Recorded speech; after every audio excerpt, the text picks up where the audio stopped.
awa sa wulaade debbo mi anda ko mbo wulata, sa wulal fi debbo mi anda ko mbo wulata. Heno laaɓanma à 100% wona giggol wonɗo, wona giggol wonɗo, ko mbuuɗi wonɗo, ko mbuuɗi woni ɗo.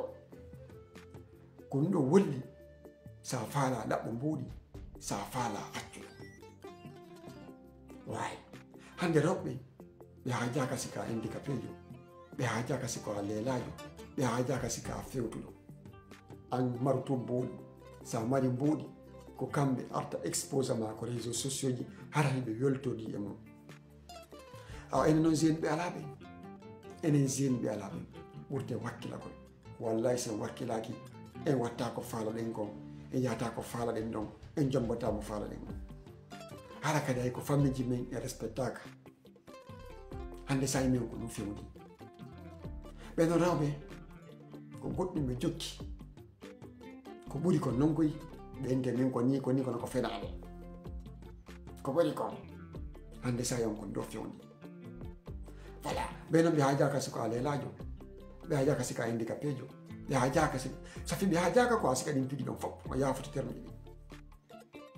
Haray noon o gorko hara fuu so o alano ɓayde naafi duggol wonɗo, naafi duggol wonɗo. Hara o gorko ala no mbuuɗi, o sustan taw déplacade o yahata o hiwro debbo on taw o sustan, par ce que hara tawi mo mardurte hoore makko. Donc mo andi hande yo mari mbuuɗi, debbo kala mo faala yaltugol mo yaltemo. Sa annima sa faala jaɓa, sa faalaka acca ɗum, sa jaɓi utilise on mbuuɗi makko ɗum waɗa VIP.